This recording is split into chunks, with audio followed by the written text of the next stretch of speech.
उत्तर प्रदेश में 9 विधानसभा सीटों पर उपचुनाव होने हैं, जिसको लेकर लगातार सभी पार्टियों के द्वारा अपने अपने प्रत्याशियों को मैदान में उतार दिया है।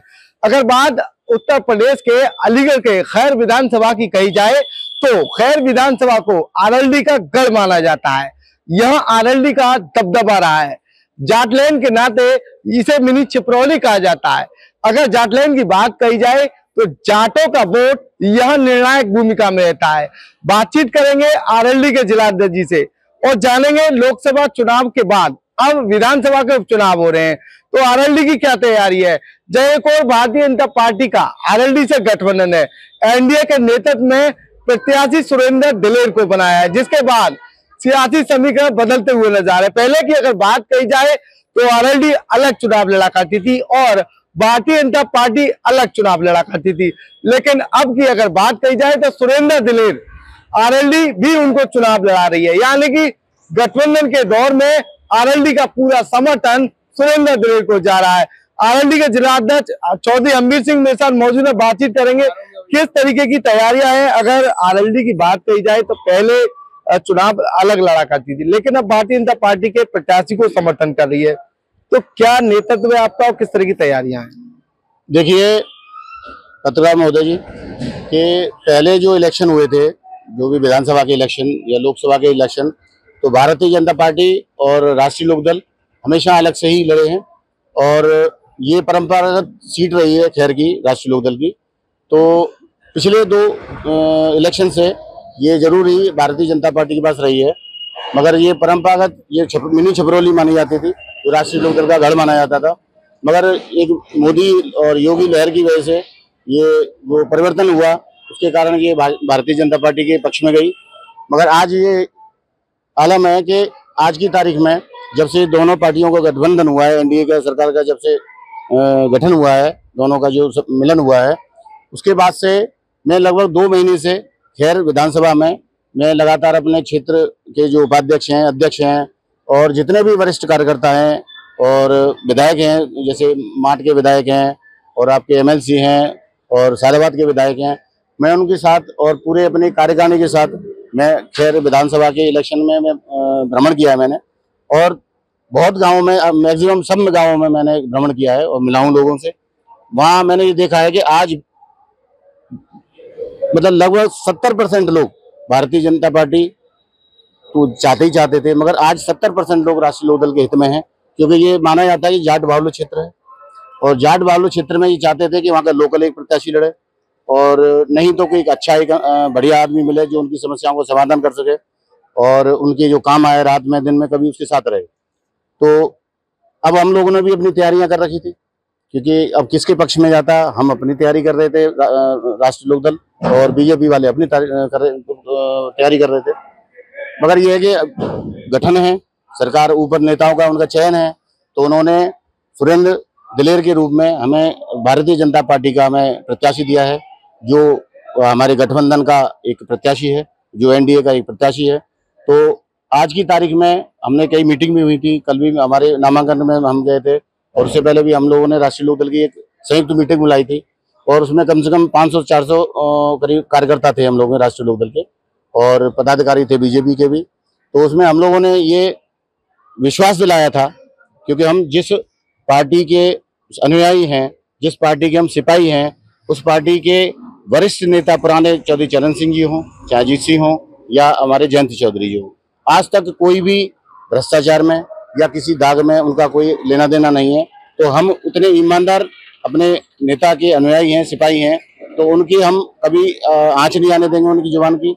उन्होंने हमसे ये आदेश दिया है कि इस उपचुनाव में कंधे से कंधा मिलाकर पूरी ईमानदारी से, पूरी मेहनत से आप काम करिए। हम उनके आदेश का बखूबी पालन कर रहे हैं और 13 तारीख की वोट के लिए हर राष्ट्रीय लोकदल का कार्यकर्ता घर घर जाकर एक एक वोट को निकालने का काम करेगा और अवश्य 100% हमारे एनडीए का जो प्रत्याशी है, आपका जो हमारा जो सुरेंद्र हमारा जो दिलेर है, उसको विजय दिलवाएंगे। ये बताइए, तमाम चर्चाएं चल रही थी बीच में जब आप अलग तैयारियों में जुटे हुए थे, भारतीय जनता पार्टी अलग तैयारियों में जुटी हुई थी, तो राजनीतिकारों की माने तो लगातार ये दौर था कि कहीं ना कहीं आरएलडी जो है नाराज है।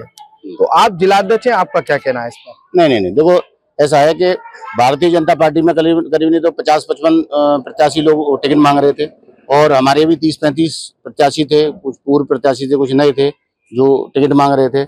अब एक टिकट तो एक ही मिलेगी, पार्टी अलग अलग लड़ती तो 2 प्रत्याशी होते, मगर अब जब गठबंधन है हम लोगों का, एक ही प्रत्याशी होगा, ऐसा कोई नहीं है। हमारे आदर्श में भी ये रहा है और बीजेपी के उसमें रहा है कि जिसको टिकट मिली उसके बाद सब मिलके काम करते हैं, एक टीम का काम करते हैं, और कोई मनमुटाव नहीं है, खूब प्यार से और बढ़िया तरह से ईमानदारी से सब काम करेंगे और सब काम कर रहे हैं। ये बताइए अध्यक्ष जी, अगर जयंत चौधरी की अगर बात कही जाए, आपके राष्ट्रीय अध्यक्ष हैं, कहीं ना कहीं आपको नहीं लगता, क्योंकि मीरापुर की सीट की अगर बात कही जाए और खैर विधानसभा की अगर बात कही जाए, तो दोनों ही सीटें ऐसी थी जिन पर आरएलडी चाहती तो सीधे तौर पर यहाँ जीत हासिल कर सकती थी, लेकिन फिर भी विधानसभा खैर की जो सीट है आरएलडी ने नहीं ली। इसके पीछे की वजह क्या है? देखो ये है, यहाँ पे यूपी के अंदर 10 विधानसभा के उपचुनाव हो रहे हैं, जिसमें मीरापुर ऑलरेडी राष्ट्रीय लोकदल के ही खाते में थी, उसी से चुनाव लड़ी थी और वहीं से वो जीत के सांसद हुए, तो वो सीट राष्ट्रीय लोकदल की तो थी, और ये खैर विधानसभा की सीट भारतीय जनता पार्टी के पक्ष में थी। तो अब सबसे बड़ी बात होता है कि सब अपनी अपनी डिमांड करते हैं, और बात यह है कि हमारे नेता कोई विद्रोही नेता तो है नहीं, उन्होंने अपनी डिमांड करी और जो जैसे निर्णय उन्होंने लिया उसमें उन्होंने सहमति जताई और ये आश्वासन दिया था कि हम पूरी तन मन से लड़ाएंगे और संगठन का पूरा हम मतलब जो भी व्यवहार होता है उसको हम बखूबी निभाएंगे। ये बताइए, तमाम जो चीजें निकल कर सामने आती है, जैसे मौजूदा भारतीय जनता पार्टी की अगर बात कही जाए, उनका प्रत्याशी मैदान में, तो क्या आपको इस तरह की चर्चाएं देखने को मिल रही है कि आरएलडी की जो है आरएलडी के तमाम जो पदाधिकारी, चाहे वो आप से ही चाहे कोई अन्य, क्या अनदेखी हो रही है भारतीय जनता पार्टी में आप लोग की, या फिर नहीं? नहीं, हम लोगों को अच्छी से पूछा जा रहा है। मैं अभी भी मेरे को फोन आए हैं, जिलाध्यक्ष जी का आया है और जो वहाँ का सह प्रभारी हैं चुनाव के, उनका भी फोन आया है। अब हम लोगों की मीटिंग है, मैं वहीं जा रहा हूँ और हम शाम तक अब उसी चर्चा में रहेंगे, कहाँ कौन सी गाड़ी का किस आदमी का चयन होना है, इसी की पूरी चर्चा होनी है, और ऐसा कुछ नहीं है, वो आराम से बढ़िया। जैसे चारुकेन समाजवादी पार्टी की प्रत्याशी हैं, तो क्या लग रहा है, क्योंकि चारुकेन जो बसपा से जब चुनाव लड़ी थी तो आरएलडी तीसरे नंबर पर थी, भारतीय जनता पार्टी की अगर बात कही जाए तो वो पहले नंबर पर थी, तो क्या आपको नहीं लगता चारुकेन जो है कहीं ना कहीं फाइट में नजर आएंगी? क्या आरएलडी का जो वोट है, जो वोट बैंक चारुकेन ने पहले अपनी तरफ खींच रखा था, क्या आरएलडी अपनी तरफ उसे सहेज पाएगी? देखिए, पहले चुनाव की और अब के चुनाव की, क्योंकि ये मतलब पूर्ण चुनाव नहीं है, ये उपचुनाव है, इसमें न तो सरकार कोई बन रही है न बिगड़ रही है, तो यहाँ का हर कार्यकर्ता, हर जनता का मतलब जो आम जनता है वो ये समझती है कि इसके जीतने और हारने से सरकार पर कोई फर्क नहीं पड़ेगा। और आज अगर जो कोई नया प्रत्याशी जीतता है दूसरी किसी पार्टी का, विपक्षी पार्टी का, समाजवादी पार्टी का, या चारुकेन आप जिसे कह रहे हैं, अगर वो जीतती हैं तो उससे जनता का कोई, ये जानती है जनता आज की तारीख में कि उसका कोई भला यूं नहीं हो सकता कि जब सरकार में है ही नहीं तो वो काम क्या करवाएंगे।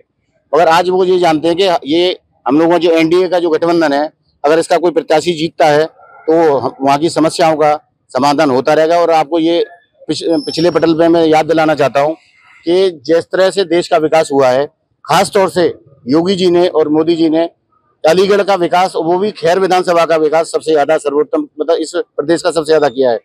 देखो, जाटों के नाम पे यहाँ पे हमारे राजा महेंद्र प्रताप सिंह जी के नाम से एक यूनिवर्सिटी बनाई है, और जो आर्मी के जितने भी आर्मेड, जितने भी हथियार बनते हैं, गोला बारूद, आज खैर में ही उसकी फैक्ट्री है।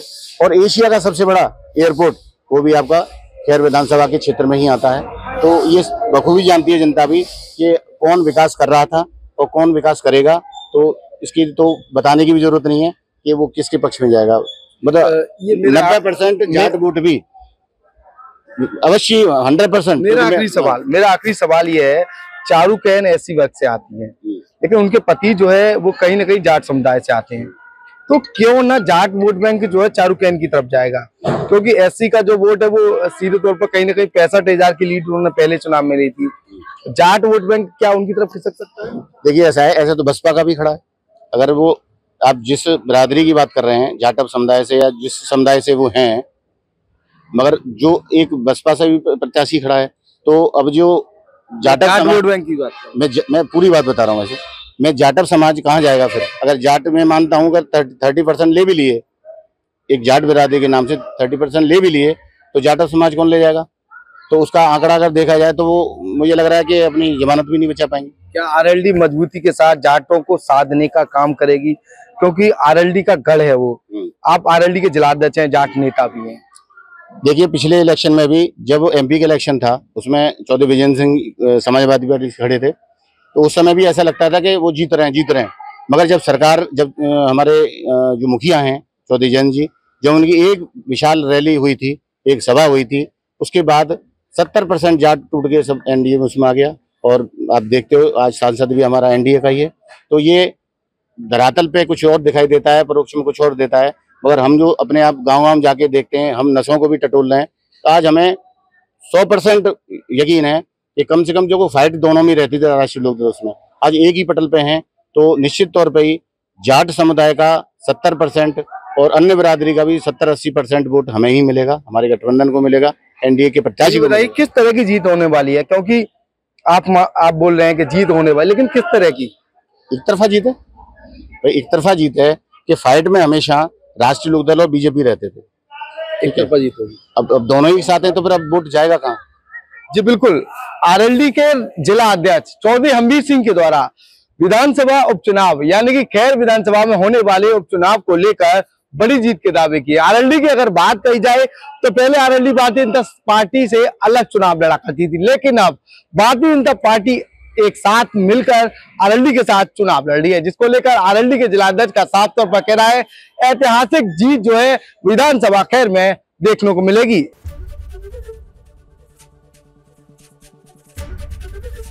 एबीपी गंगा, खबर आपकी, जुबान आपकी।